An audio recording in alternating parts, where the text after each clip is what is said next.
ومن سيئات أعمالنا من يهده الله فلا مضل له ومن يضلله فلا هادي له ونشهد أن لا إله إلا الله وحده لا شريك له ونشهد أن سيدنا ومولانا محمدا عبده ورسوله صلى الله تعالى عليه وعلى آله وصحبه وبارك وسلم تسليما كثيرا كثيرا. أما بعد فأعوذ بالله من الشيطان الرجيم. بسم الله الرحمن الرحيم. إن الذين قالوا ربنا الله ثم استقاموا تتنزل عليهم الملائكة ألا تخافوا ولا تحزنوا وابشروا بالجنة التي كنتم توعدون نحن أولياؤكم في الحياة الدنيا وفي الآخرة ولكم فيها ما تشتهي أنفسكم ولكم فيها ما تدعون نزلا من غفور رحيم. فمن أحسن قولا ممن دعا إلى الله وعمل صالحا وقال إنني من المسلمين. صدق اللہ العظیم. بزرگوں اور میرے پیارے بھائیوں، دین کی باتیں سننا یہ کانوں کی عبادت ہے. کانوں کی عبادت یہ ہے کہ دین سنیں، دین کی باتیں سنیں، یہ کانوں کی عبادت ہے. اس لیے اس کو سننا ہے. کیسا سننا ہے؟ وہ کون سا سننا پسندیدہ ہے، یہ بھی جاننا ضروری ہے. ایک تو یہ ہے کہ بھئی کان پر آواز آ رہی ہے، ادھر دیکھ رہے ہیں ادھر رکھ رہے ہیں، اور کان پر آواز بھی آ رہی ہے، یہ سننا نہیں ہے. یہ قسم سننے کی پسندیدہ نہیں ہے. پھر سننے کی کون سی شکل پسندیدہ ہے؟ اس کے بارے میں ہمارے پاس کیا رہبری ہے؟ تو اس کے بارے میں ہمارے پاس یہ رہبری ہے، فرمایا فبشر عباد الذین یستمعون القول فیتبعون احسنہ. فبشر عباد الذین یستمعون القول فیتبعون احسنہ اولئک الذین ہداہم اللہ واولئک هم اولو الالباب. یہ رہبری ہے، یہ رہبری ہے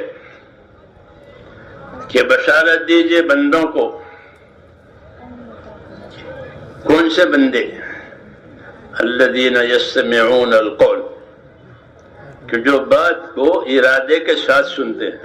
مستمع اس کو کہتے ہیں جو ارادے سے سنے، اس کو مستمع کہتے ہیں عربی میں. بابا افعال سے ہے. تو اس کو مستمع. اذا قرئ القرآن، آگے کیا ہے؟ فاستمعوا، فاسمعوا نہیں.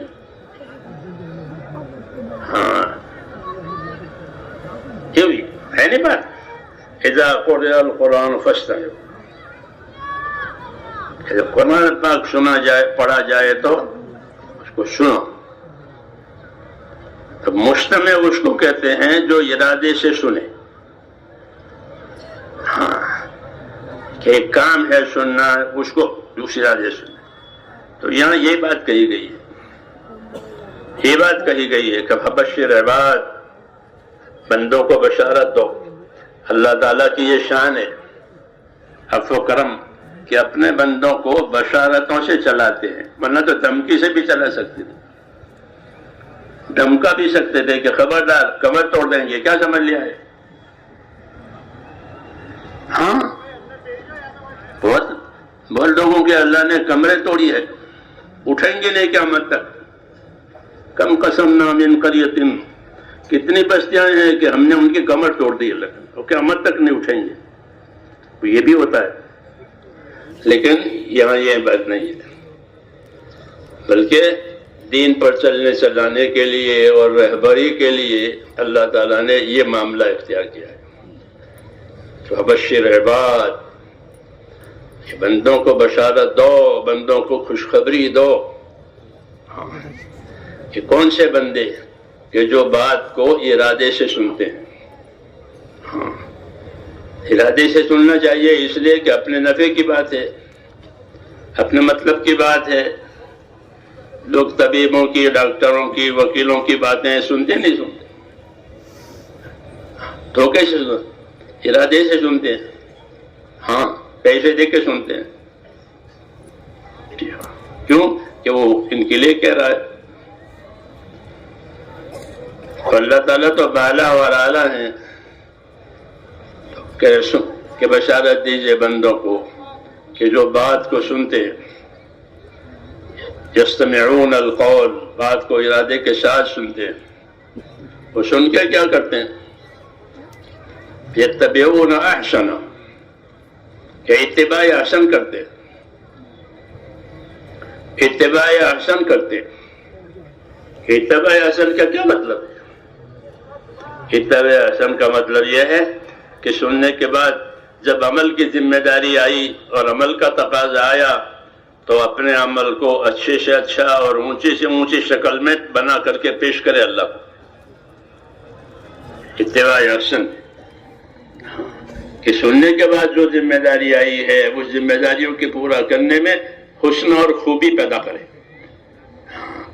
حسن اور اپنی ذمہ داریوں کے پوری کرنے میں حسن اور خوبی پیدا کرے، ایسے بندوں کو بشارت دی۔ فَيَتَّبِعُونَ أَحْسَنَ،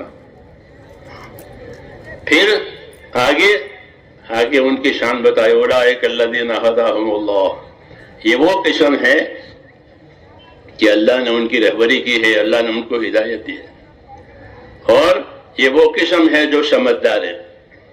وَأُولَٰئِكَ هُمْ أُولُو الْأَلْبَابِ، کہ یہ عقل مند ہے، یہ سمجھدار ہیں۔ ہاں، لب، عقل مند ہے، کیونکہ عقل جو ہے آدمی کو پابند کرتی ہے مصلحت کی، جیسے نادانیاں کرتا ہے، کوئی مصلحت نہیں اس کی کارروائی میں، اور سمجھدار آدمی اپنے آپ کو پابند کرتا ہے مصلحتوں کا، خیر کا۔ تو عقل اللہ نے دی ہی اس لیے ہے، پابند ہونے کے لیے، بھٹکنے کے لیے نہیں، جی ہاں، بلکہ پابند ہونے کے لیے، کہ آدمی کو اللہ نے عقل دی ہے، نتیجہ سوچ سکتا ہے، نتیجہ سوچ سکتا ہے اس کا کیا نتیجہ ہوگا، تو سوچے نتیجہ، تاکہ نتیجہ نہ بگڑے۔ تو میں نے کہا ہمارے سننے کا یہ معیار ہے کہ سنیں گے دھیان سے، اور عمل کا نمبر آئے گا، تقاضا کا نمبر آئے گا، تو ان تقاضوں کو اچھی سے اچھی شکل میں پیش کریں گے۔ تو ایسا ہی کریں گے انشاءاللہ۔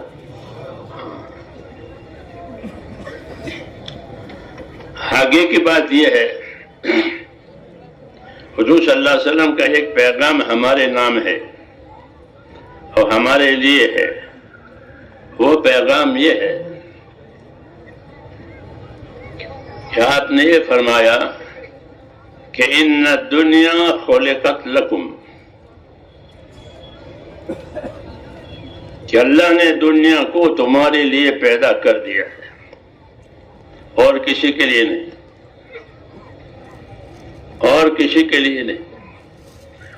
ہاں، اللہ نے دنیا کو تمہارے لیے پیدا کیا ہے، تو کتنا بڑا انعام ہے۔ دنیا میں کیا نہیں ہے؟ دنیا میں کیا نہیں ہے؟ اس دنیا کو کس کے لیے پیدا کیا ہے؟ کہ تمہارے لیے پیدا کیا ہے، بنی آدم کے لیے پیدا کیا۔ ان الدنیا خلقت لکم، کہ دنیا کو اللہ نے تمہارے لیے پیدا کیا ہے، یہ بشارت ہے۔ جی ہاں، انعام اکرام کی بات ہے، کیونکہ اللہ تعالیٰ بندوں کو اسی طرح چلاتے ہیں، انعام اکرام کے ذریعے سے، کہ دنیا کو تمہارے لیے پیدا کیا ہے۔ صرف پیدا ہی نہیں کیا، بلکہ دنیا کو اللہ نے تمہارے کام میں بھی لگایا ہے۔ جی ہاں، کہ ساری کائنات مسخر ہے، یعنی کام میں لگائی گئی ہے، آپ کے کام میں لگائی گئی، آپ کے کام میں لگائی ہے۔ بعض کاموں کی ہم کو خبر ہوتی ہے، بعض کاموں کی خبر نہیں ہوتی۔ جی ہاں، ورنہ سب ہمارے کام میں ہے.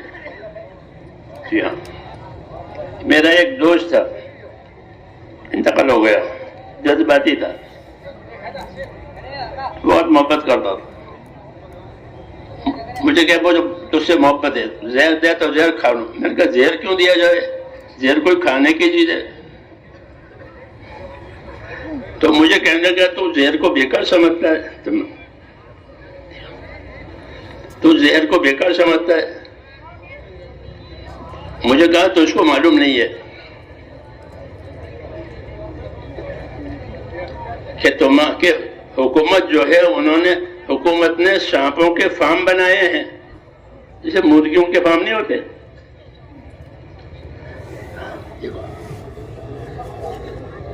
یہ سانپوں کو کیوں بنائے؟ کہ زہر کشید کرنے کے لیے، زہر کھینچنا ہے اندر سے. سانپ کا زہر، کیونکہ بعض بیماریاں ایسی ہوتی ہے کہ ان کو زہریلی دوائیں دی جاتی ہے، تو زہر کہاں سے لائیں گے؟ کہ زہر کہاں سے لائیں گے؟ تو ان میں سے زہر کھینچتے ہیں. پھر وہ بہت لمبی بات کی اس نے، تو کہ زہر بھی ہمارے لیے پیدا ہوا ہے. یہ کہا یہ ہے کہ ان دنیا خلقت لکم، جو آ رہی ہے. ہمارے نبی نے ہمیں کہا کہ دنیا تمہارے لیے پیدا کی ہے. بعض کا نفع براہ راست ہوتا ہے، بعض چیزوں کا نفع بالواسطہ ہوتا ہے. فرمایا دنیا تمہارے لیے پیدا ہوئی ہے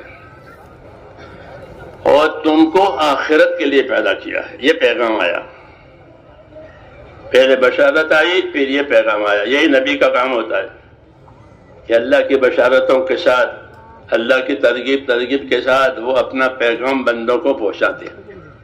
یہی طریقہ ہے. جی ہاں، اور یہ آسان طریقہ ہے. وَمَا نُرْسِلُ الْمُرْسَلِينَ إِلَّا مُبَشِّرِينَ وَمُنذِرِينَ، کہ ہم نبیوں کو مبشر اور منذر بنا کر بھیجتے ہیں، یعنی بشارتیں سنانے والے، انعام اکرام کی خبر دینے والے، انجام سے ڈرانے والے بنا کر بھیجتے ہیں، تاکہ ہر آدمی اپنی مصلحت کو دیکھ لے اور اپنے انجام کو سوچ لے، اور جو چیز کرنے کی وہ کرے، اور جو چیز بچنے کی ہے اس سے بچے. یہ نبیوں کا طریقہ ہے کہ بشارتیں سنا کر، انجام سے ڈرا کر مقصد زندگی پر لانا.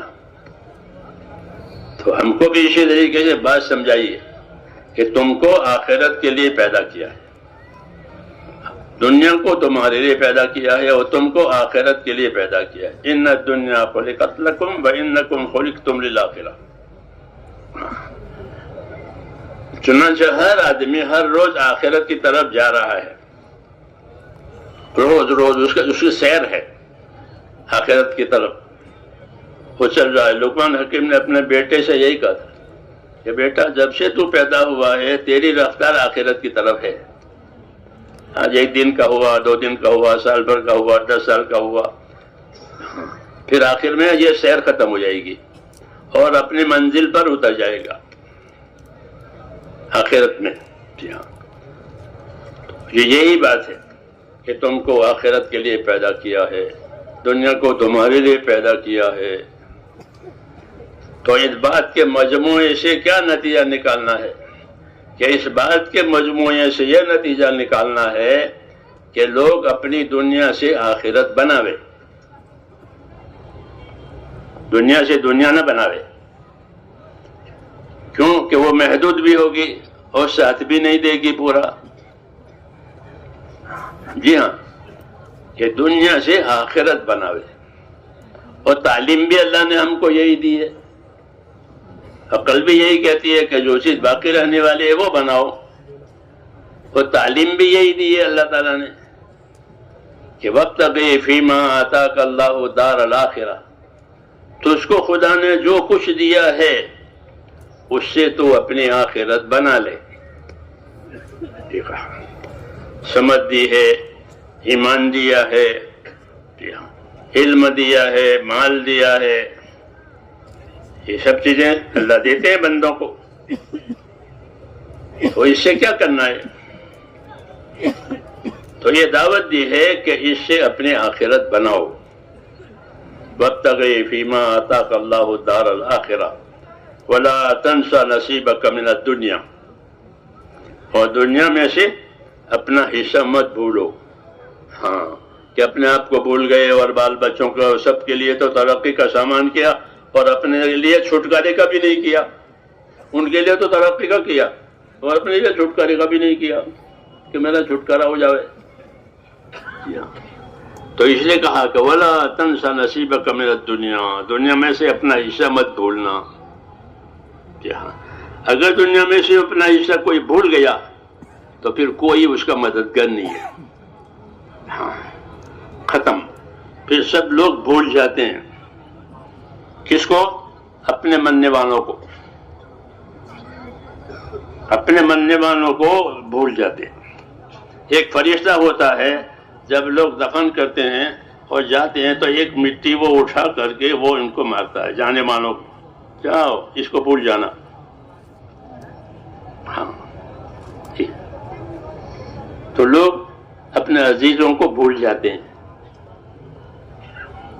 ہاں پوچھے کون سی تاریخ کو تمہارے والد کا انتقال ہو تو وہ یاد نہیں ہے اس کو. ہاں تو اس لیے یہ ہدایت دی ہے کہ وَلَا تَنْسَ نَصِيبَكَ مِنَ الدُّنْيَا، کہ تم دنیا میں سے اپنا حصہ مت بھولو. وَأَحْسِنْ كَمَا أَحْسَنَ اللَّهُ إِلَيْكَ، یہ قانون سے بات پوری کہی گئی تھی جو اللہ نے ہمارے لیے اتاری ہے. کیونکہ وہ مالدار تھا تو دنیا میں لوگ مالدار بھی رہیں گے کہ ساری دنیا کے مالداروں کو یہ رہبری ہے. وَابْتَغِ فِيمَا آتَاكَ اللَّهُ الدَّارَ الْآخِرَةَ، کہ جو تجھے اللہ نے دیا ہے مال دولت تندرستی، اسے تو اپنے آخرت بنا لے اور اپنا آخرت کا حصہ مت بھول جاؤ. اور احسان کر جیسے اللہ نے تیرے ساتھ احسان کیا ہے. اور زمین میں فساد مت کر. ٹھیک ہے، زمین میں فساد مت کر. اللہ کو فساد پسند نہیں ہے. تو یہ رہبری ہے. اللہ تعالیٰ بندوں کو اسباب بھی دیتے ہیں اور اعمال کے لیے احکام بھی دیتے ہیں. یہ دونوں چیزیں اللہ تعالیٰ کی طرف سے ہوتی ہے. دنیا کے اسباب دیتے ہیں، جتنا جس کے مقدر میں ہے اتنا دیں گے. ان اسباب میں بدن کے اعضاء اور جوارح وہ بھی شامل ہے. وہ بھی شامل ہے. آنکھیں دی، کان دی، یہ سب. وَجَعَلَ لَكُمُ السَّمْعَ وَالْأَبْصَارَ وَالْأَفْئِدَةَ يُقَالُ، کہ تمہارے لیے کان بنائے، تمہارے لیے آنکھیں بنائی، دل بنایا تاکہ تم سوچو سمجھو. تو یہ بھی نعمتیں ہیں.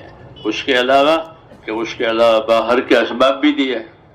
مال دیا، اولاد دی، تندرستی دی، یہ باہر کے اسباب بھی دیے اللہ تعالیٰ نے. یہ کہ ان سب کو دینے کا کیا مطلب ہے؟ کہ ان سب کو دینے کا مطلب یہ ہے کہ اس سے اپنی آخرت بنائی جائے. کیونکہ آخرت میں جانا ہے تو اپنے آخرت بنا کر کے جاوے. ایک آدمی سفر میں سے اپنے گھر میں آوے تو وہ کیا چاہتا ہے کہ میرے گھر میں سلامتی ہو، عافیت ہو. حدیثوں میں ہے کہ گھر میں سوء منقلب نہ دیکھیں. حدیثوں کی دعائیں پڑھیں. ہاں کہ گھر میں کوئی برا منظر واپس جا کر نہ دیکھیں. تو ایسے آخرت میں بھی ہے کہ آخرت میں آدمی جائے تو اپنے آخرت کو اچھا بنا کر کے جائے. کیوں؟ کہ وہاں سے واپس نہیں آنا ہے. وہاں سے واپس نہیں آنا ہے. وہ تو اصلی ٹھکانہ ہے. وَأَصْلِحْ لِي آخرتی، ہے اللہ میری آخرت کو بھی سنوار دے. کیوں؟ کہ وہ میرا ٹھکانہ ہے. وہ میرے لیے معاد اور آخرت، تو آخرت ٹھکانہ ہے. اس کے بعد وہاں سے کوئی واپسی نہیں ہے، بلکہ یہاں سے واپسی وہاں کے لیے ہے.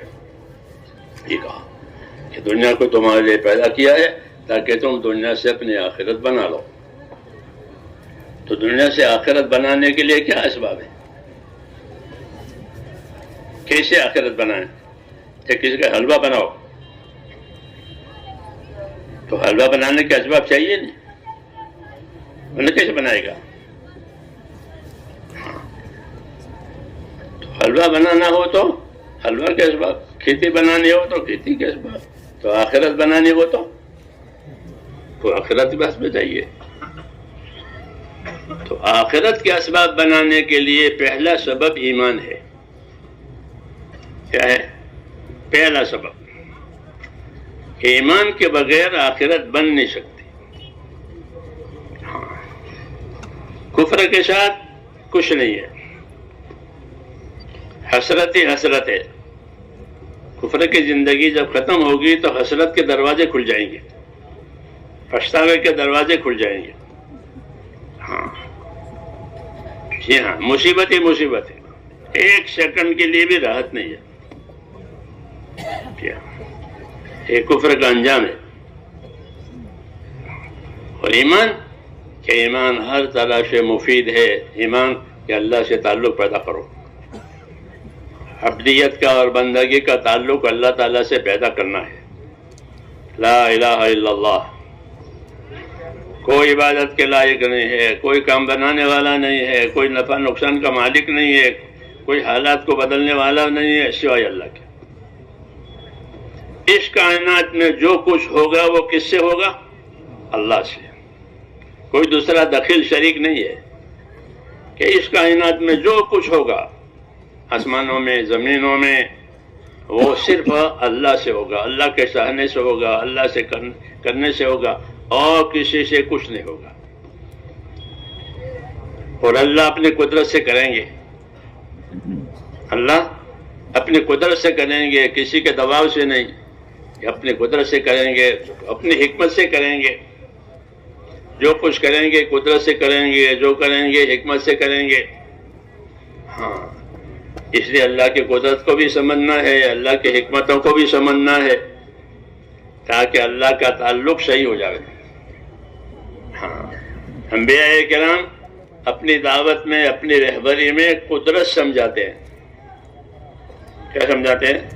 کہ اللہ کی قدرت دیکھو، کہ اللہ نے یہ کیا ہے، یہ کیا ہے، یہ کیا ہے. ہاں، کہ قدرت سے بنی ہوئی چیزیں دیکھنے کی وجہ سے قدرت والا سمجھ میں آتا ہے کہ اس کا بنانے والا ہے. پھر دوسری بات کہ اللہ نے سب چیزیں قدرت سے بنائی ہے اور قدرت سے ہم کو پیدا بھی کیا ہے.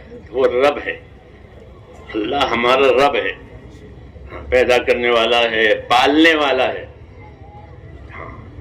پالنے والا ہے. پیدائش سے لے کر کے موت تک کے سارے مراحل اللہ تعالیٰ پوری کرتے ہیں، پالتے ہیں. ہاں، پیدا کر کے چھوڑ نہیں دیتے بلکہ پیدا کر کے پالتے ہیں.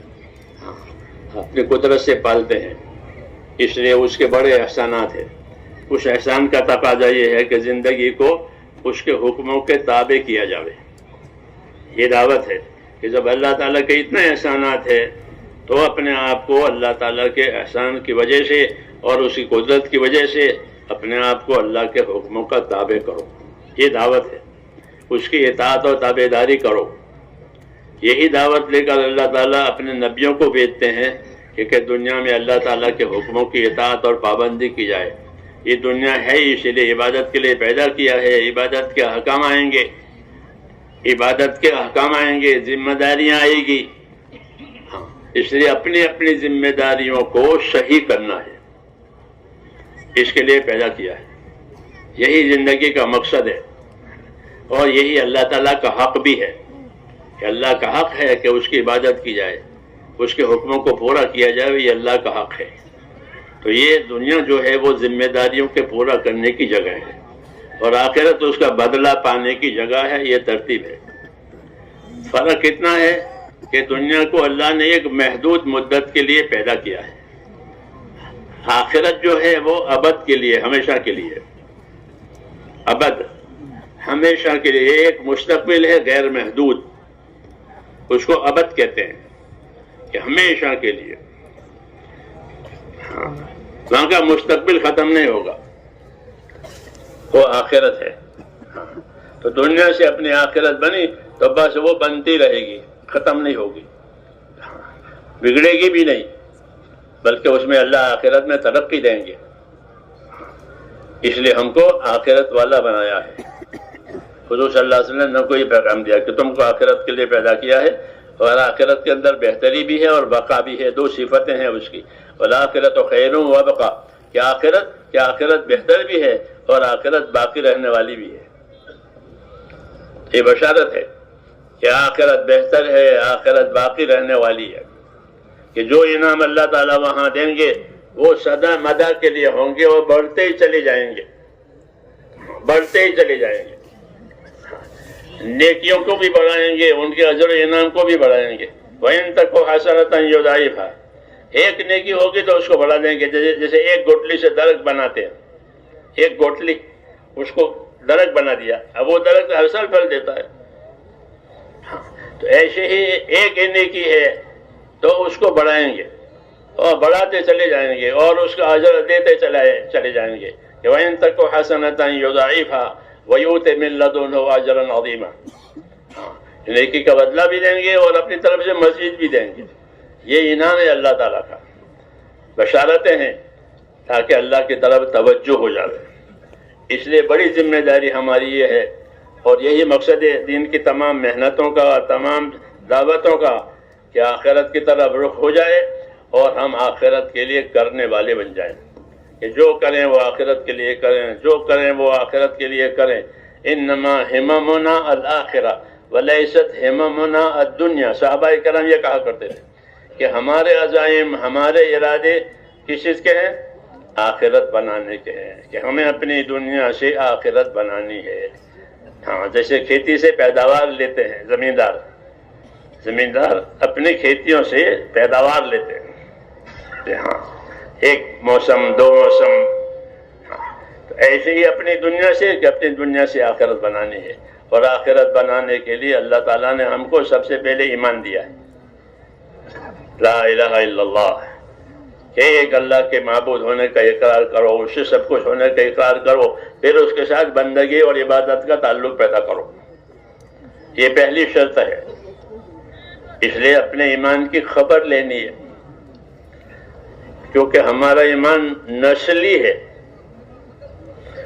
ماں باپ تھے اور دادا تھے الحمدللہ، ان کے ذریعے سے ملا ہے تو ٹھیک ہے، لیکن جس طرح ان کے ذریعے سے مال جائیداد ملتی ہے تو پھر مال جائیداد کو بڑھاتے نہیں بڑھاتے؟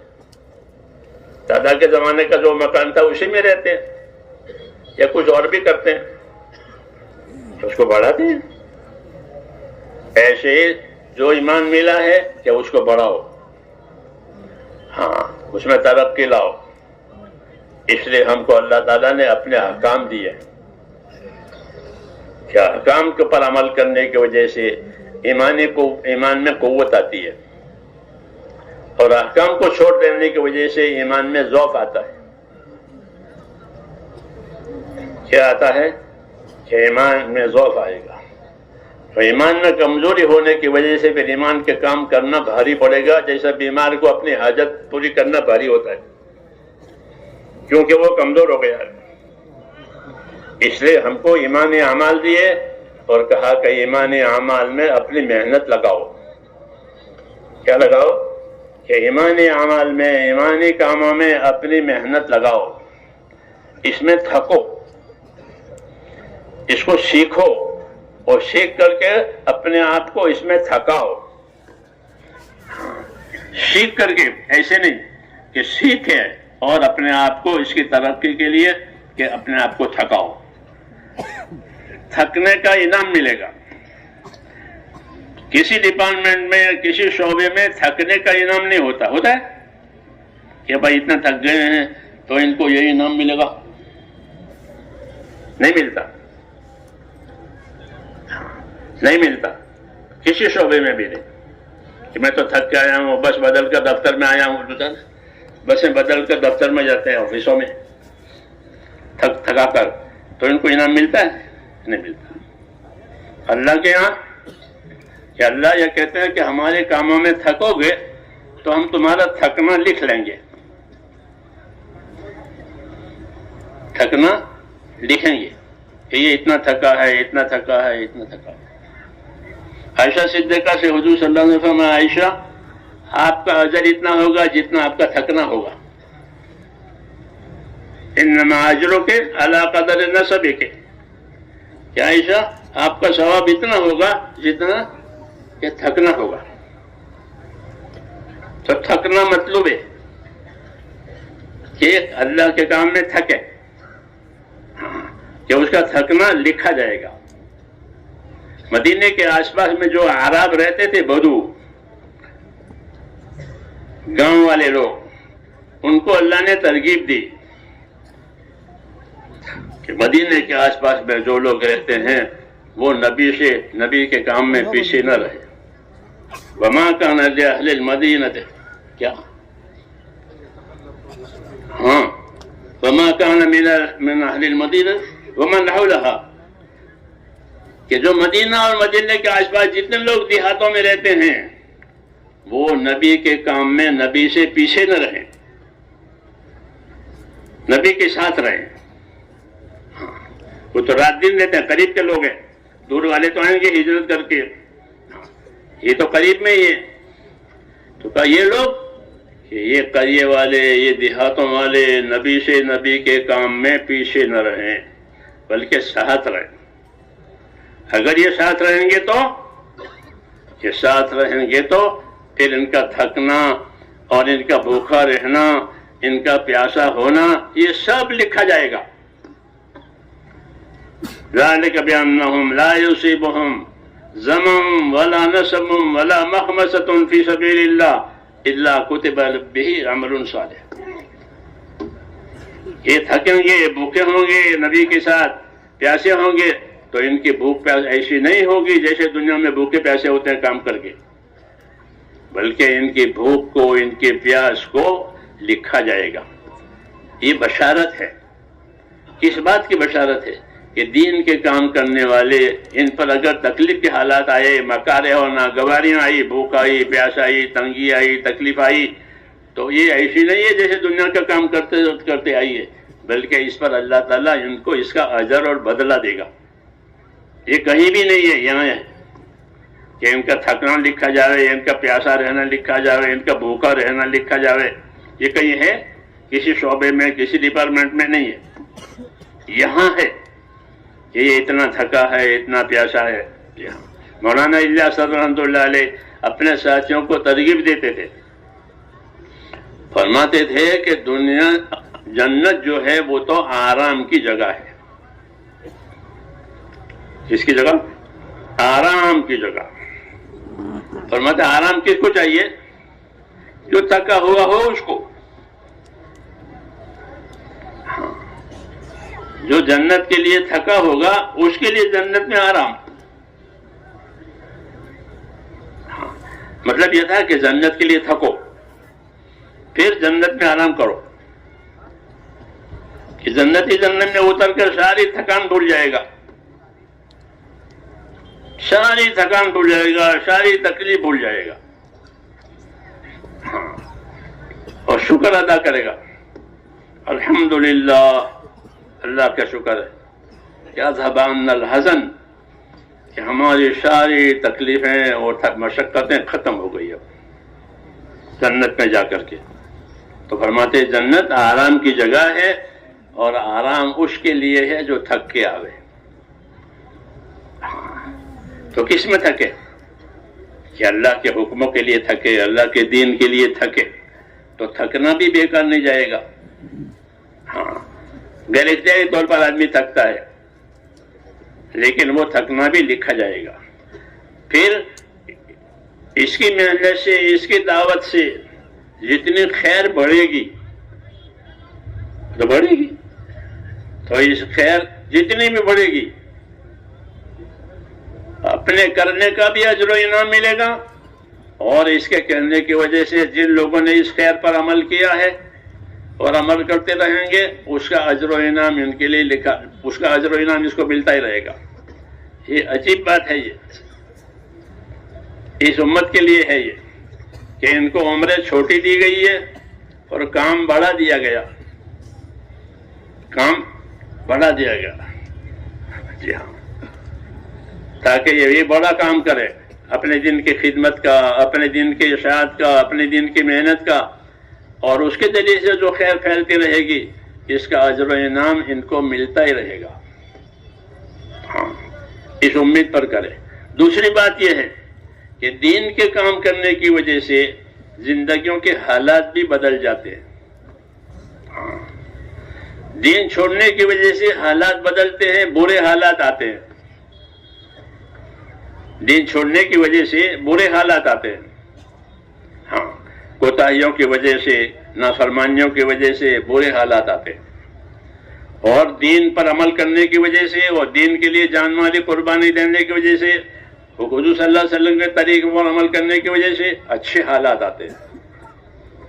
یہ طریقہ ہے کہ حالات آئیں گے باعتبار اعمال کے، کہ جب اعمال اچھے ہوں گے تو اللہ تعالیٰ حالات اچھے لگیں گے۔ وَلَوْ أَنَّ أَهْلَ الْقُرَىٰ آمَنُوا وَاتَّقَوْا لَفَتَحْنَا عَلَيْهِمْ بَرَكَاتٍ مِّنَ السَّمَاءِ وَالْأَرْضِ۔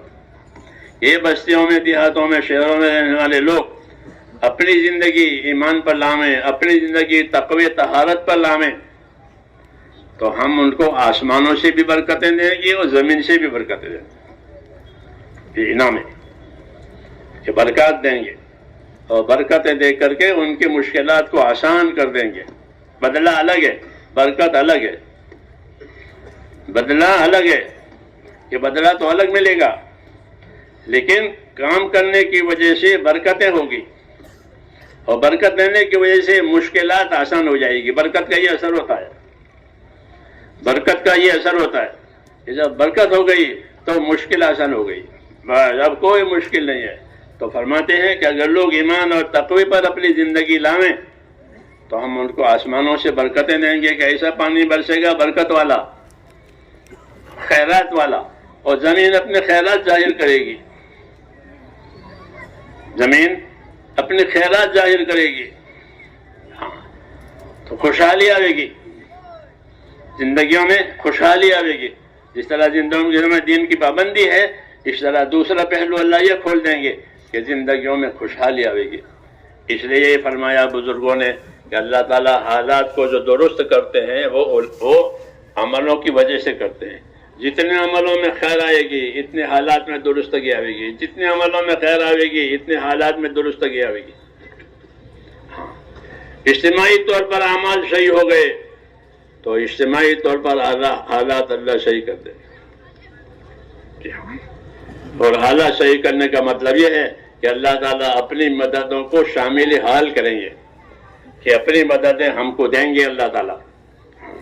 ایک نماز ہی کو لے لو کہ نماز قائم ہو جائے تو نماز قائم ہونے پر کیا انعام ملے گا؟ تو اللہ فرماتے ہیں نماز اگر قائم کر لے لوگ تو میں خود ان کے ساتھ ہو جاؤں گا۔ یہ کہا انی معکم لئن اقمتم الصلاۃ وآتیتم الزکاۃ وآمنتم برسلی، کہ میں تمہارے ساتھ ہوں، میری مدد تمہارے ساتھ ہے، میری قدرت تمہارے ساتھ ہے، بشرطے کہ تم نماز قائم کرو، زکوٰۃ ادا کرو اور رسول کی تابعداری کرو۔ تو سارے حالات کے بننے کا تعلق اس سے ہو گیا کہ اگر یہ چیزیں وجود میں آ گئی تو پھر حق تعالیٰ شانہ حالات کو درست کریں گے۔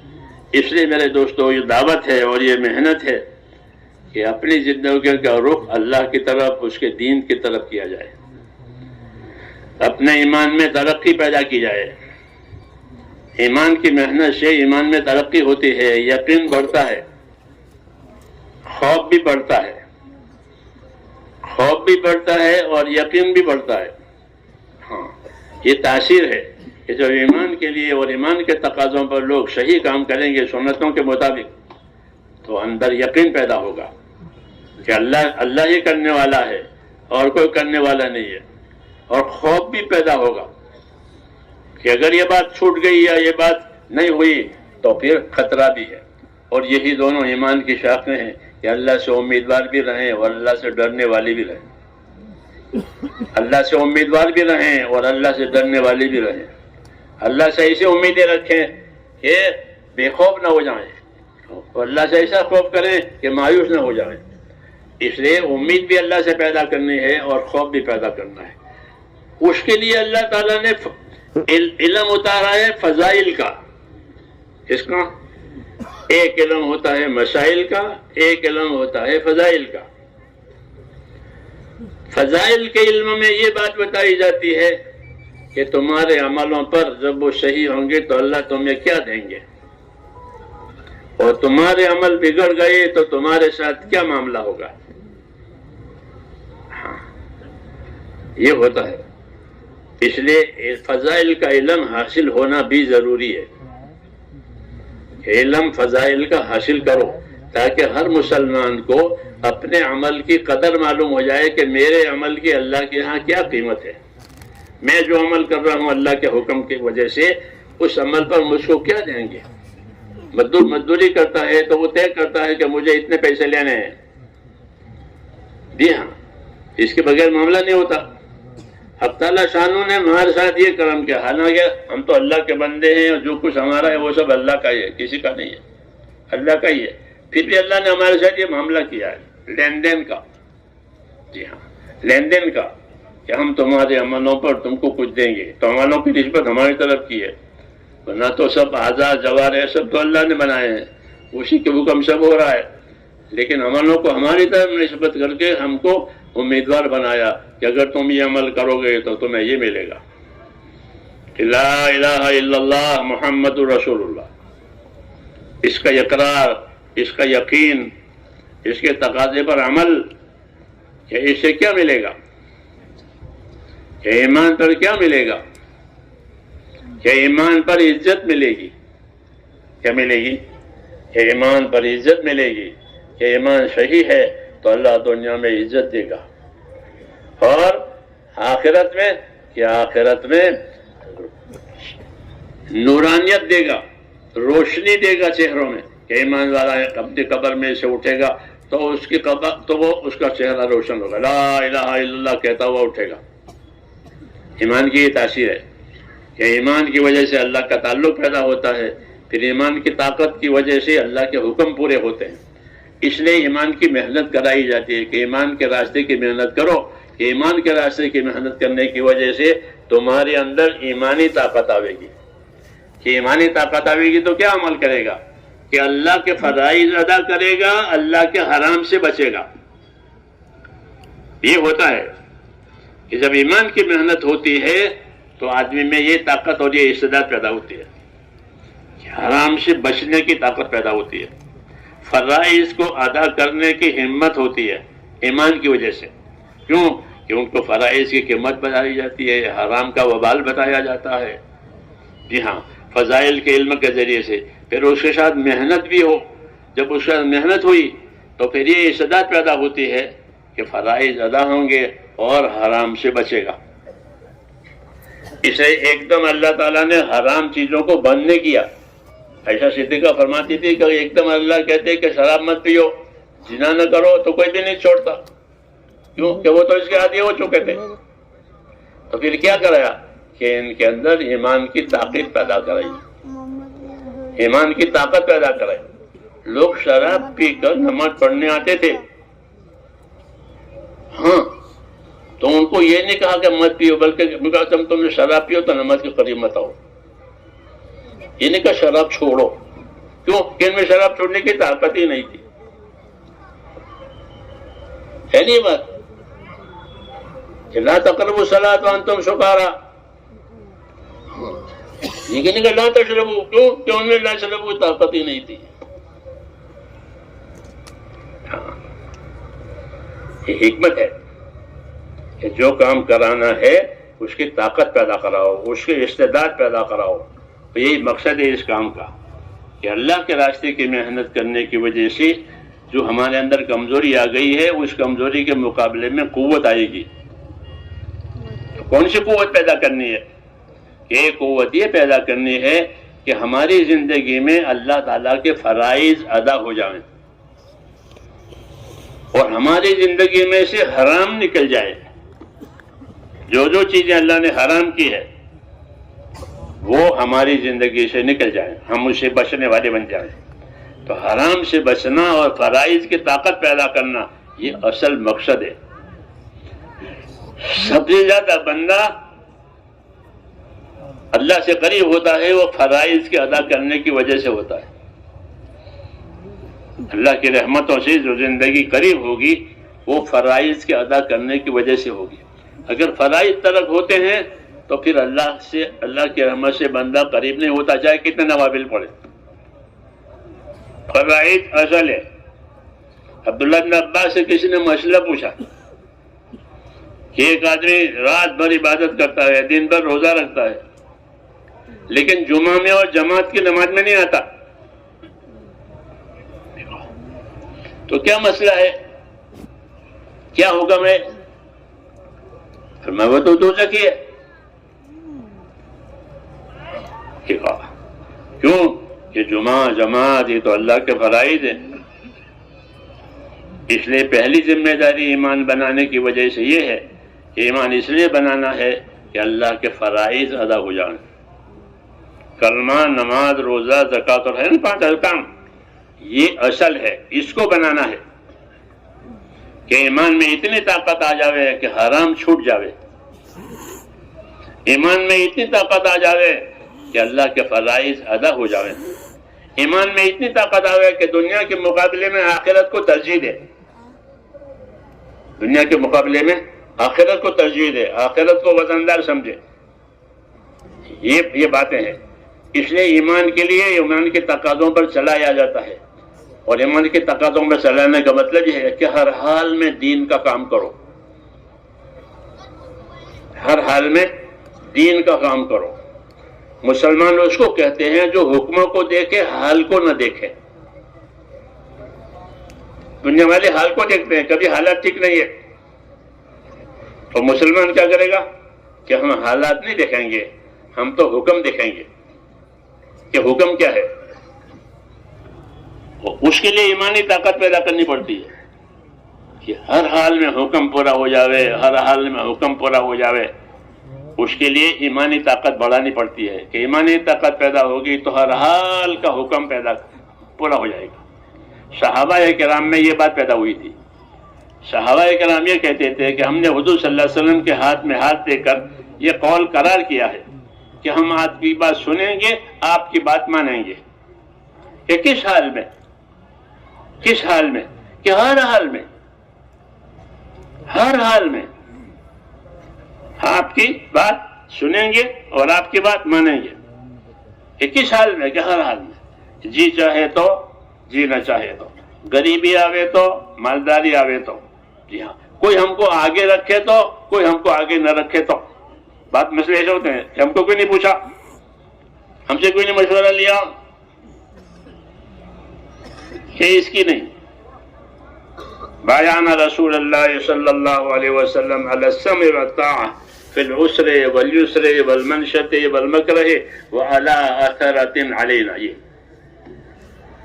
کہ ہم نے حضور صلی اللہ علیہ وسلم کے ہاتھ میں ہاتھ دے کر یہ قول قرار کیا ہے کہ ہم آپ کی سنیں گے، آپ کی بات مانیں گے.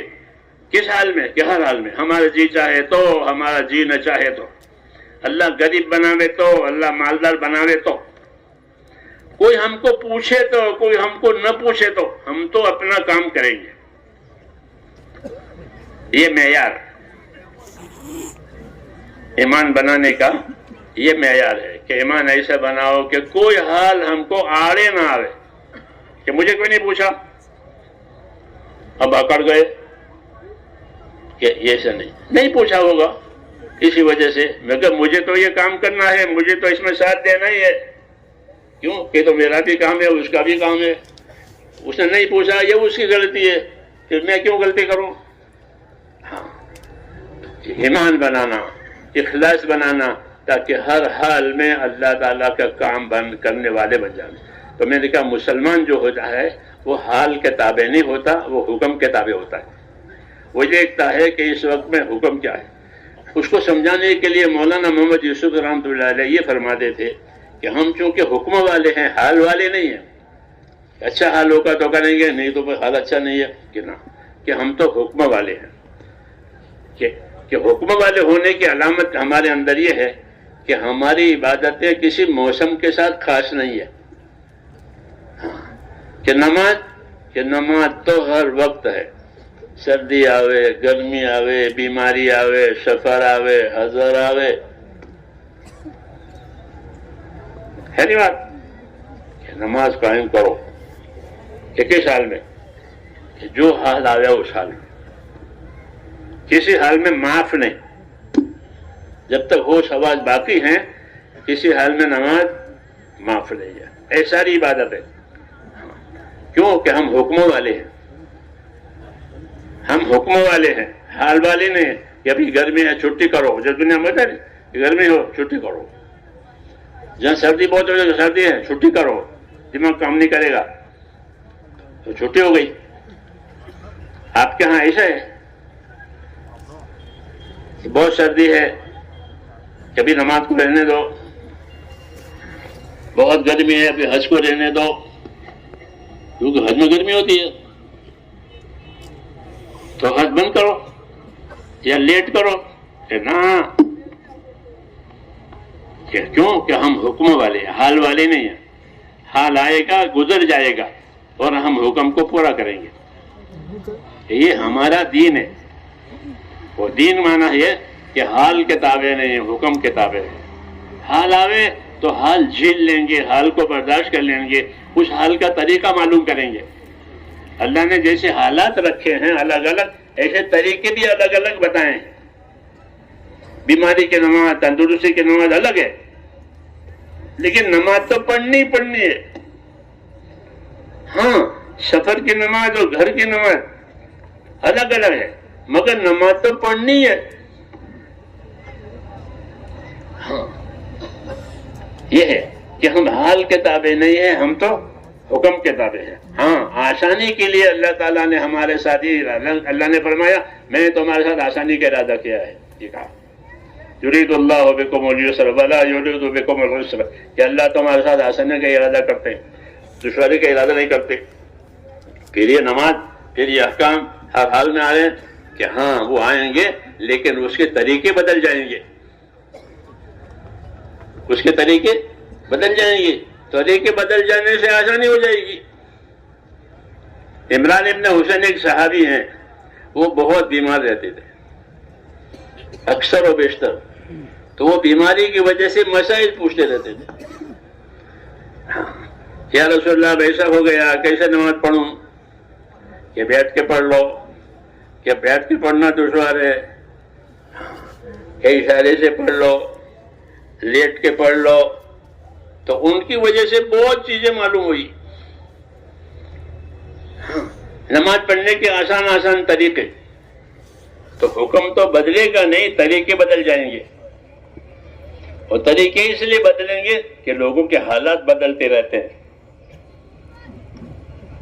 لوگوں کے حالات بدلتے رہتے ہیں، تو حالات بدلنے کی وجہ سے اللہ نے طریقے بہت رکھے.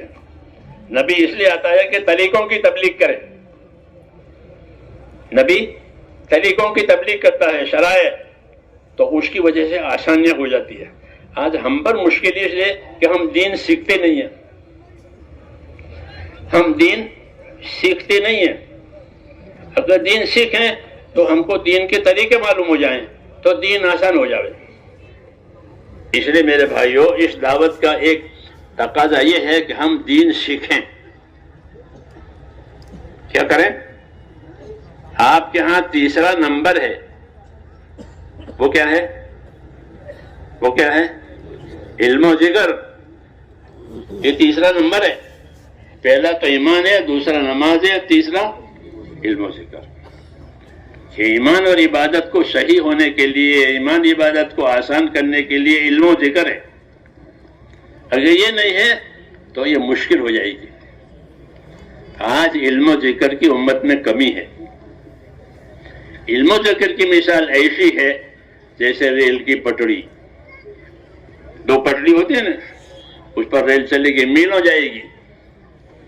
اور ریل کی پٹڑی نہیں ہے تو ایک بالش بھی نہیں چلے گی، ڈیر ہو جائے گی. کہ پٹڑی پر نہیں ہے، پٹڑی سے اتر گئی ہے تو وہ ڈیر ہو جائے گی. تو زندگیاں جو آسان بنے گی میرے دوستو، وہ علم و ذکر سے بنے گی.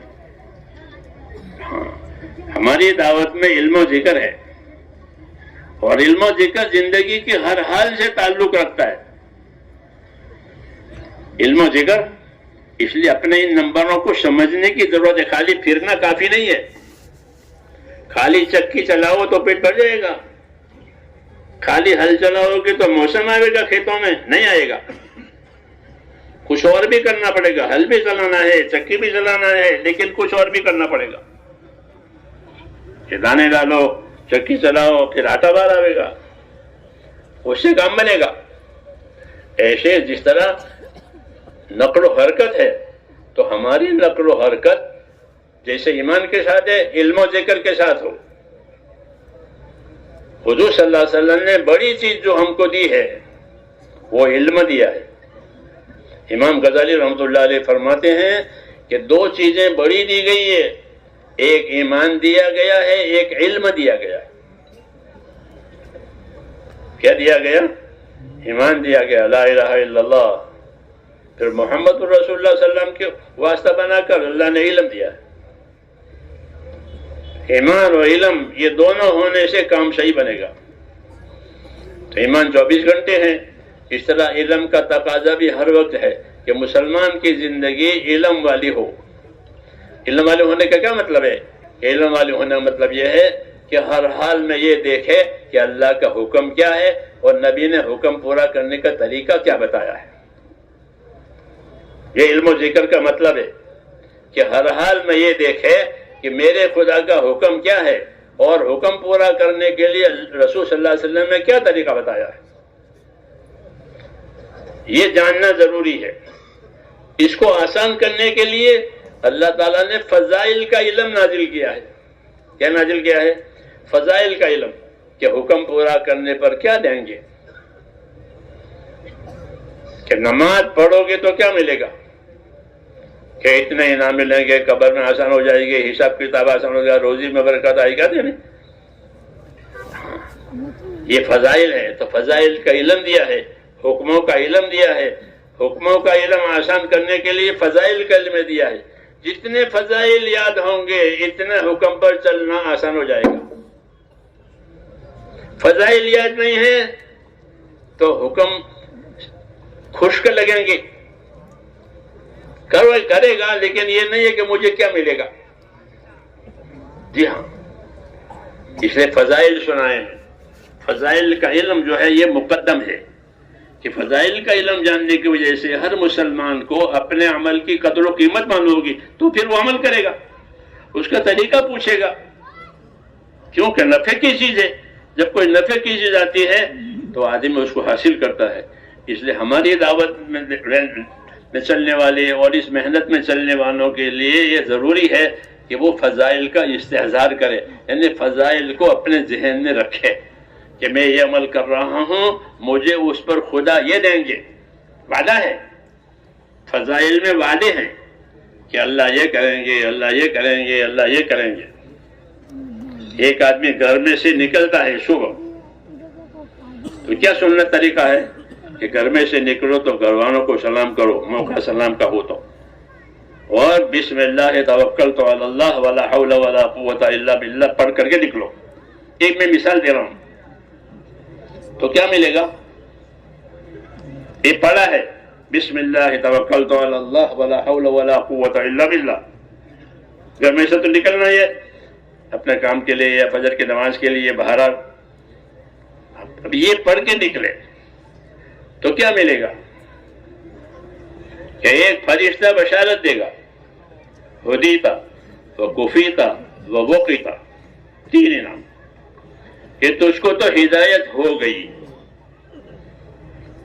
اس دعا کے پڑھنے سے تیرے لیے ہدایت ہو گئی اور تیری ضرورتیں پوری ہو گئی۔ جس ضرورت کے لیے جا رہا ہے گھر سے، تیری ضرورتیں پوری ہو گئی اور تیری حفاظت ہو گئی، تو ضرورت بھی پوری ہو جائے گی، حفاظت بھی ہو جائے گی، یہ سب چیزیں، اور راستہ مل جائے گا۔ سمجھ میں آئی نا بات؟ یہ دعا پڑھنے کا انعام ہے، یہ دعا سیکھے اور پھر تو فرشتہ کہے گا ہدیتا، تجھے ہدایت ہو گئی، تیری کفایت ہو گئی، تیری حفاظت ہو گئی۔ تو کتنا بڑا انعام ہے کہ جس کام کے لیے جا رہا ہے وہ کام ہو جائے گا، وہ کام ہو جائے گا، کیوں؟ دعا پڑھ کے نکلا ہے۔ تو یہ اللہ کے وعدوں کا یقین پیدا ہوتا ہے، اس لیے فضائل کا علم مقدم ہے۔ تو حکم کی قدر ہوگی کہ مجھے اللہ نے جو حکم دیا ہے اس کی کیا قدر و قیمت ہے۔ اس لیے میرے دوستو، علم و ذکر کا یہ تقاضا ہے کہ ہم جو دین کا کام کرتے ہیں تو ہمارے سامنے ان کاموں کے فضائل ہونے چاہیے۔ ہم لوگ شروع میں جب یہاں جاتے تھے بمبئی میں، شروع میں 50 سال پہلے کی بات، اس سے پہلے کی، تو وہ ہم کو کہتے تھے کہ فضائل سے فائدہ اٹھاؤ۔ کہ فضائل سے کیسے فائدہ اٹھائیں گے؟ کہ فضائل کی کتابوں کو اپنے حلقوں میں، اپنے سفروں میں پڑھو جیسے پڑھتے ہیں، اور اکیلے بھی اس کو دیکھو، مطالعہ کرو، اس فضائل کو تنہا بھی دیکھو اور اس کا مطالعہ کرو۔ اور جب دعوت دینے کے لیے جاؤ کسی بھائی کو تو فضائل سے دعوت دو۔ یہ ہمارا طریقہ ہے کہ بھائی بنا کر، فضائل سنا کر کام میں لگاؤ، اپنا بھائی بناؤ کہ بھائی تو میں نے کلمہ پڑھا، آپ نے کہتے ہیں کہ آپ نے بھی کلمہ پڑھا ہے، ساری دنیا میں جا کر یہ کہتے ہیں کالے سے گورے سے کہ میں نے کلمہ پڑھا، تو نے کلمہ پڑھا، میں اور تو بھائی ہے، اس کو معاشرت کہتے ہیں۔ امام مولانا الیاس صاحب کا یہ کام معاشرت کے طریقے سے چلا ہے، بھائی چارے کے طریقے سے چلا ہے، اور بھائی چارے کا طریقہ میں یہی ہے کہ اس کو اپنا بھائی بناؤ، پھر جو عمل کرانا ہے اس کی فضیلت بتاؤ۔ اس لیے فضائل کا علم جو ہے وہ یقین پیدا کرتا ہے، اور سنت کے مطابق ہونے سے وہ اللہ کے ہاں قبول ہو جاتا ہے۔ اس لیے سنت کے مطابق ہونا چاہیے، فضائل کے علم کے ساتھ ہی ہونا چاہیے، دونوں باتیں۔ صرف فضائل یاد ہو اور اس کا سنت طریقہ یاد ہو تو وہ عمل غلط کرے گا۔ میرے پاس 2 نوجوان امام نظام الدین کی بات ہے کہ ہماری تو جماعت نکل گئی، جی ہاں، نہ تکبیر تحریمہ نکل گئی، دیر سے آئے، جوانوں کو شوق ہوتا ہے نا تکبیر تحریمہ کا، اچھی بات ہے۔ تو کئی امام نے تکبیر تحریمہ کہہ دی، 1 رکعت میں نکل گئی، تو اب ہم الگ نماز پڑھیں تاکہ تکبیر تحریمہ کا پڑھے، سمجھے نہیں؟ اپنے الگ نماز پڑھنے کے تو تکبیر تحریمہ ہمارے قبضے میں ہوگی۔ ہاں، تو ایسا نہیں ہے کہ تکبیر تحریمہ کو اپنے قبضے میں کرو تو اس کو تمہیں ثواب ملے 40 دن تک۔ امام کے ساتھ مسجد میں جا کر وہ تکبیر تحریمہ، یہ طریقہ ہے یہ، ہاں، کہ جو امام مسجد میں ہے، جب مسجد میں مسلمان جماعت، اس جماعت میں تکبیر تحریمہ لینی ہے، یہ نہیں کہ تکبیر تحریمہ اپنے قبضے میں پرائیویٹ کر کے اپنی تکبیر تحریمہ، تو ایسا نہیں کہ پرائیویٹ تکبیر تحریمہ کہ نا، یہ طریقے کے سمجھنے کی غلطی کہ کون سی تکبیر تحریمہ پر وہ انعام ملے گا 40 دن کا، کہ وہ مسجد کی یہ طریقہ ہو پھر فضیلت ہو، سمجھے نہیں؟ یہ علم و ذکر کا مطلب ہے۔ اس لیے علم و ذکر کو خوب کھولو، خوب سمجھو، کیونکہ علم و ذکر تعلق پوری زندگی سے ہے۔ علم و ذکر کا تعلق جیسے پٹڑی ریل کی، کہ ریل کی پٹڑی، ریل کو ہر وقت ضرورت ہے، بغیر پٹڑی کے ریل چل ہی نہیں سکتی، چل سکتی ہے ہاں، دوسری چیزیں تو چلے گی، یہ نہیں چلے گی، ان کی اپنی ہے۔ تو مسلمانوں کی دینداری علم و ذکر پر ہے، کس پر ہے؟ ہر حال کا علم، ہر حال کا حکم، اس کا طریقہ معلوم ہونا، یہ اس دعوت کی غرض ہے۔ صرف نکل جانا کافی نہیں ہے، اس پر قناعت کرنا صحیح نہیں ہے، بلکہ یہ نکلنا اور پھرنا اس علم و ذکر کو بڑھانے کے لیے ہے کہ جاننے والوں سے سیکھو، نہ جاننے والوں کو بتاؤ، اور جو اس کے سے غافل ہے اس کو دعوت دو، تاکہ علم و ذکر جو رسول صلی اللہ علیہ وسلم کے ذریعے سے آیا ہے وہ دنیا میں پھیل جائے۔ اگر علم نہیں پھیلے گا تو جہالت پھیلے گی، اور ذکر نہیں پھیلے گا تو غفلت پھیلے گی۔ ہاں، ذاکر نہیں ہے تو غافل ہے، تو غفلت اور جہالت یہ کفر کی صفت ہے۔ کافر وہ جاہل بھی ہوتا ہے اور غافل بھی ہوتا ہے۔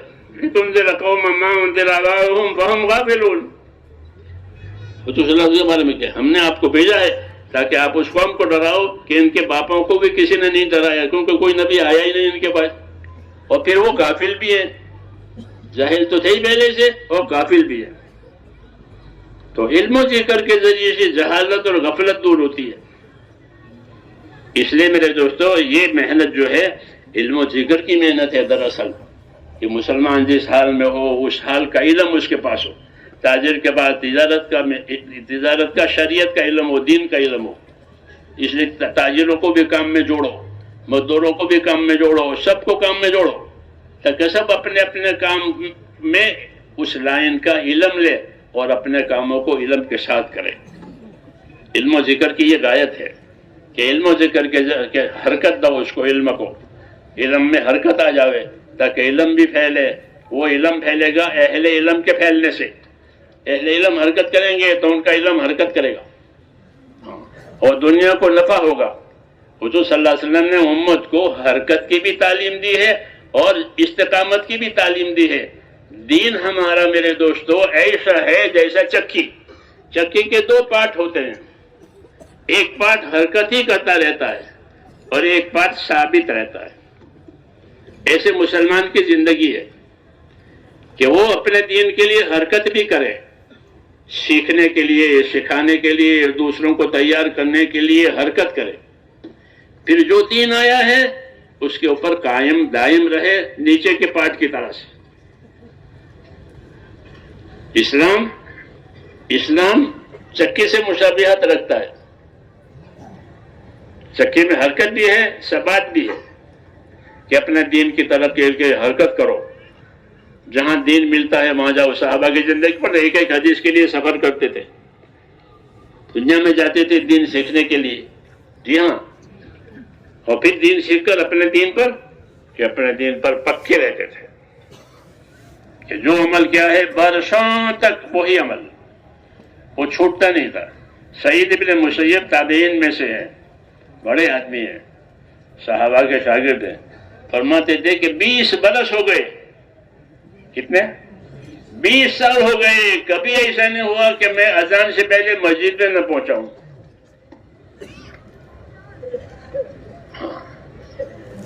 اذان سے پہلے مسجد میں۔ ایک مثال کس کی؟ استقامت کی۔ علم بھی ہے، تابعین بڑا آدمی ہے، اور پابندی ہے کہ 20 سال ہو گئے، کبھی ایسا نہیں ہوا کہ میں اذان سے پہلے مسجد میں نہ پہنچا، جس کو استقامت کہتے ہیں۔ تو ہماری دو ذمہ داریاں ہیں، ایک اپنے دین کی نصرت کرنا، کیا کرنا؟ اپنے دین کی نصرت کرنا۔ یہ ہر مسلمان کی ذمہ ہے۔ یا ایھا الذین آمنوا کونوا انصار اللہ، اے ایمان والو تم سارے کے سارے اللہ کے دین کے مددگار رہو۔ کونوا انصار اللہ، تم سارے کے سارے دین کے مددگار رہو۔ یہ حکم عام ہے کہ دین سیکھے، دین سکھاوے، دین سیکھنے کے لیے جو تیار کریں، جو سیکھ رہے ہیں ان کے مددگار بنے۔ یہ سب نصرت میں ہے۔ نصرت کی مثال ایسی ہے جیسے پانی برس گیا، پانی برس جائے تو سب چیزیں اگے گی، ادنا اعلیٰ سب، زعفران بھی اگے گا، جو بھی اگیں گے۔ پانی ہے اور پانی نہیں ہے تو نہ زعفران نہ جو۔ تو نصرت کا اصلی ترجمہ ہے سقایت الارض۔ نصرت عام طور پر متبادل معنی مدد کا ہے، نصر ینصر مدد کرنا، یہ اس کا متبادل معنی ہے۔ اور آپ المنجد میں دیکھو گے تو نصرت کا ترجمہ پڑھو گے سقایت الارض، یعنی زمین کو پانی دینا۔ تو جب زمین کو پانی ملے گا تو ہر زمین اپنی استعداد کے مطابق اگائے گی۔ زعفران کی زمین زعفران اگائے گی، جو کی زمین جو اگائے گی، گندم کی زمین گندم اگائے گی۔ تو جب نصرت امت میں زندگی آئے، نصرت کی زندگی بنے گی لوگوں کی، تو ہر طبقے میں دین آئے گا، غریبوں میں، مالداروں میں، تاجروں میں، حکیموں میں، سب میں۔ اپنی اپنی جگہ ان میں دینداری آئے گی، پانی پڑے گا جیسے زمین۔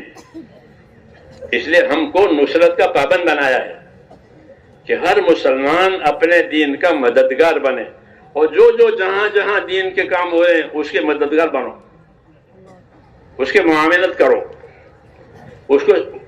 اس کو اچھا سلوک کرو تاکہ وہ ترقی کرے۔ اس کو نصرت کہتے ہیں۔ اس لیے ہم ہر دین کے اور خیر کے ہر کاموں کے ہم مددگار ہیں کہ جو بھی خیر کے کام ہو رہا ہو اس کے مددگار بنو، دعاؤں سے اس کی مدد کرو، محنت سے اس کی مدد کرو، نصرت۔ تو ایک ذمہ داری ہر مسلمان پر میرے دوستوں نصرت کی ہے کہ اپنے دین کے مددگار بنو تاکہ ہر شعبے میں دین آ جاوے۔ ہاں، پھر ہر شعبے والے فضائل بھی کمائیں گے، طریقے بھی پائیں گے۔ رسول مولانا جی یوسف صاحب فرماتے تھے کہ ہمارے دین میں ہر شعبے کے فضائل ہیں، ہر شعبے کے مسائل ہیں۔ تجارت کے فضائل ہیں، تجارت کے مسائل ہیں، زراعت اور کھیتی کے فضائل ہیں، کھیتی کے مسائل ہیں، ہر شعبے میں۔ تو کوئی شعبے والا نامراد نہیں ہوگا، اس کو اس کے فضائل ملیں گے، اس کو اس کے فضائل ملیں گے، اور طریقے پر کرنے کی وجہ سے اللہ اس کو کامیاب کریں گے۔ اس لیے ہر شعبے والے کو بلایا جاتا ہے اس کام میں تاکہ وہ اپنے شعبے میں دیندار بن کر رہے۔ کیا بن کر رہے؟ دیندار بن کر رہے، کہ تاجر بھی ہے، دیندار بھی ہے، مزدور بھی ہے، دیندار بھی ہے، حاکم بھی ہے، دیندار بھی ہے، زمیندار بھی ہے، دیندار بھی ہے۔ یہ مقصد ہے نصرت کا، تاکہ ہر طبقے میں لوگوں کو اللہ تعالیٰ کے حکم اور ان کے اور نبی کے طریقوں پر اپنے آخرت بنانے کے لیے، موت کے بعد کی زندگی کو بنانے کے لیے کام کریں۔ تو ایک عمل ہماری ذمہ نصرت کا ہے کہ اپنے دین کے مددگار بنو۔ دوسری ذمہ داری وہ انفرادی ہے کہ انفرادی زندگی میں ہر مسلمان اپنے دین کا اپنے آپ کو پابند کرے، اپنے دین کا اپنے آپ کو پابند کرے۔ انفرادی زندگی میں استقامت، اجتماعی زندگی میں نصرت، کہ سنتوں فرائض کا پابند، واجبات کا پابند، سنتوں کا پابند اپنے انفرادی زندگی میں۔ نمازیں پوری ادا ہو گئی، زکاتیں پوری ادا ہو گئی، سنتوں پر عمل ہوا، یہ انفرادی زندگی کا تعلق ہے۔ اجتماعی محنت اس لیے کرائی جاتی ہے کہ ہماری انفرادی زندگیاں صحیح ہو جائیں۔ جیسے کمپنی بنا کر کاروبار کرتے ہیں، کیوں؟ تاکہ کمپنی کا ہر ممبر مالدار ہو جائے، یا غریب ہو جانے کے لیے کمپنی بناتے ہیں؟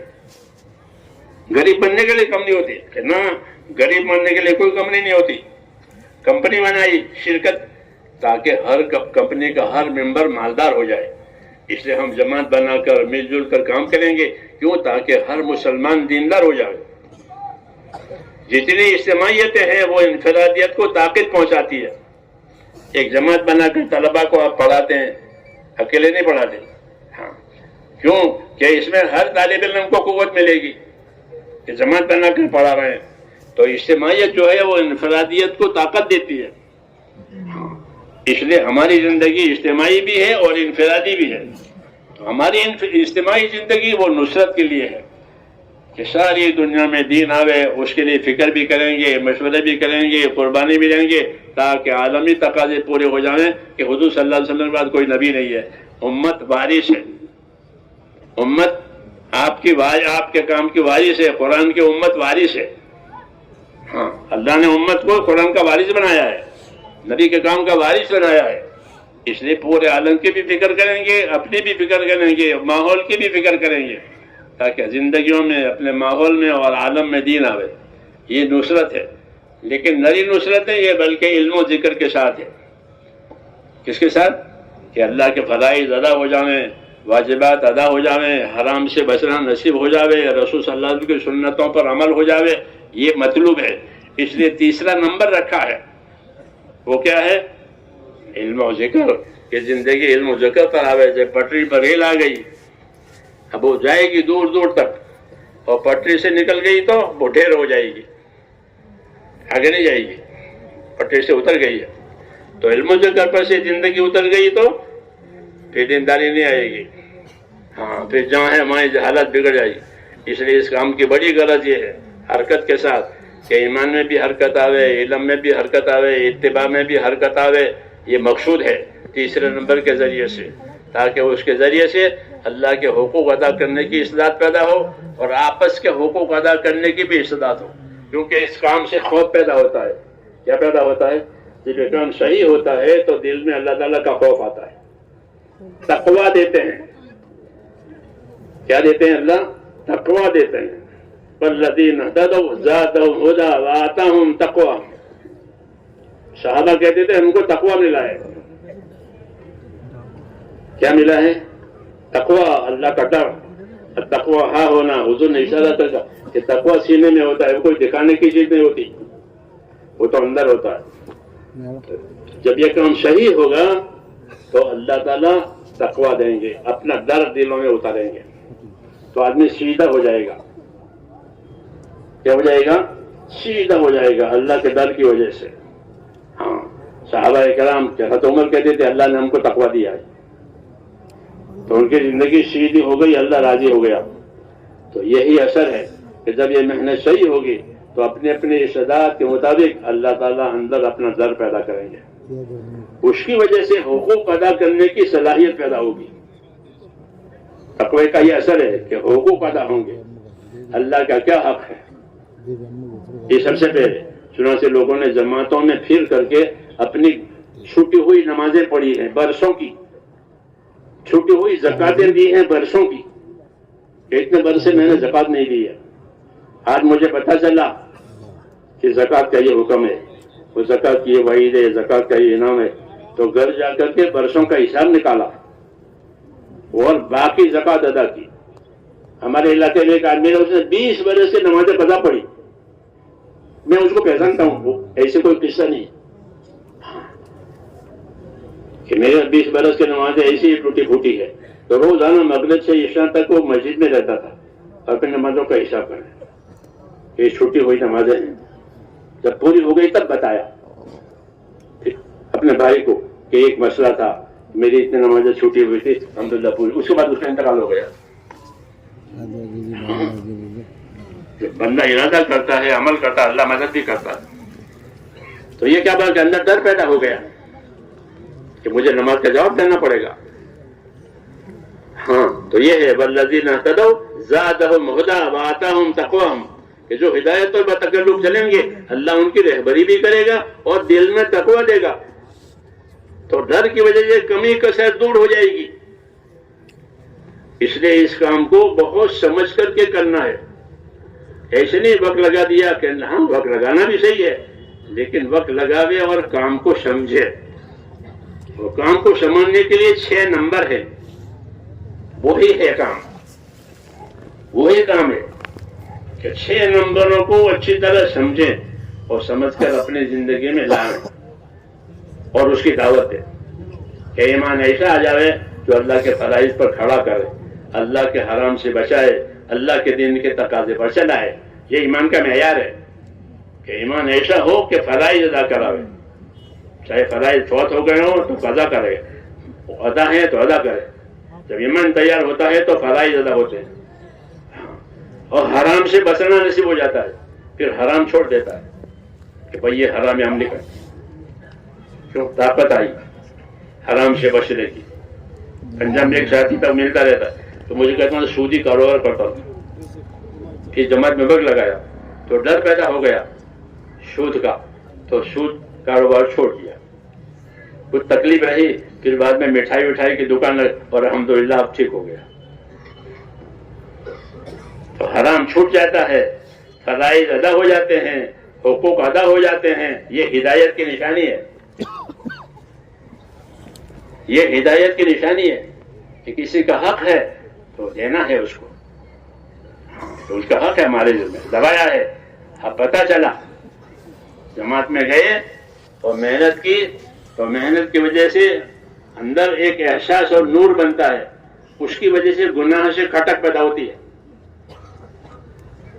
گناہوں کی کھٹک کہ فلاں یہ گناہ ہے میری زندگی میں، یہ گناہ میں نے یہ کیا ہے، اندر کھٹکتا ہے۔ کہ گناہ کی نشانی ہی یہی ہے کہ لیس ما حاک فی صدرک، کہ گناہ وہ ہے جو تیرے اندر چبھن پیدا کرے۔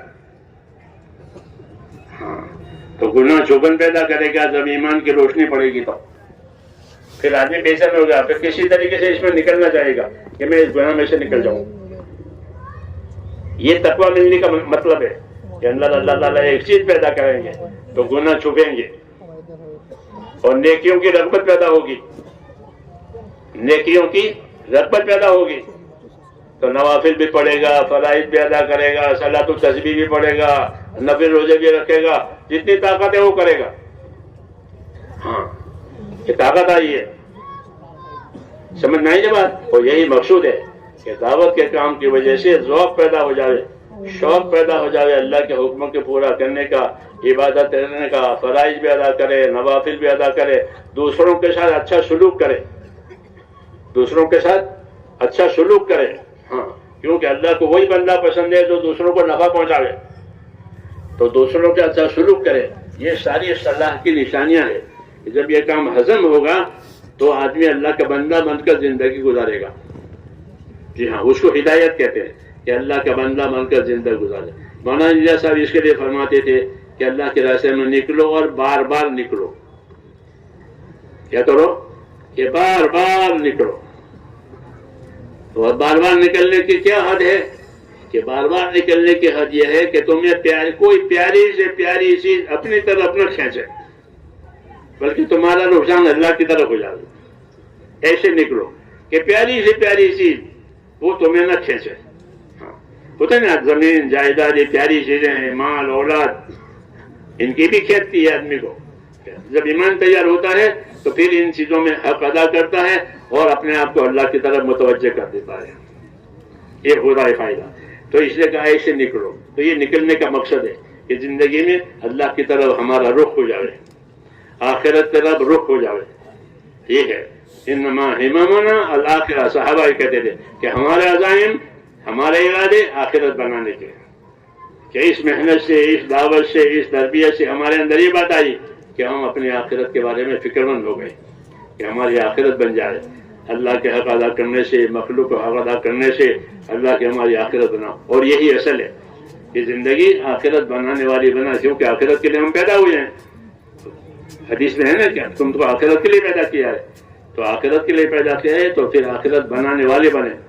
اس کے لیے اللہ نے دین اور ایمان دیا ہے کہ جو دین ایمان کے تقاضے پورے ہوں گے تو آخرت بنے گی. یہ پکی بات ہے. اس کے بغیر، دین ایمان کے بغیر آخرت نہیں ہے.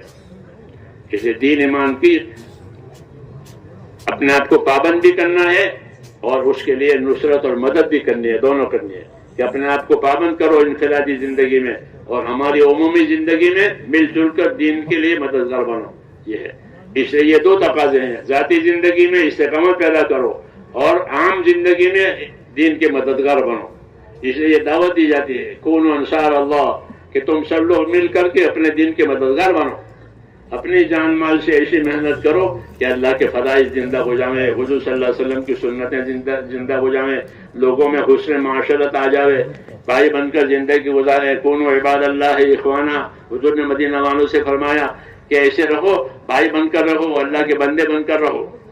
آپس میں بھائی بننا، اللہ کے بندہ بن کر رہنا، یہ دعوت تھی. کونوا عباد اللہ اخوانا، کہ اللہ کی تو بندے رہو، آپس کے بھائی رہو، تاکہ حقوق کی ادائیگی ہو جاوے اور اللہ نے عبادت کے لیے اور دین کے لیے پیدا کیا ہے اس کا تقاضا بھی پورا ہو جاوے. یہی غرض ہے اس کام کی. تو اس کے لیے آپ حضرات تیار ہیں؟ آپ بتاؤ کون کون تیار ہے؟ جو تقاضے دیے جائیں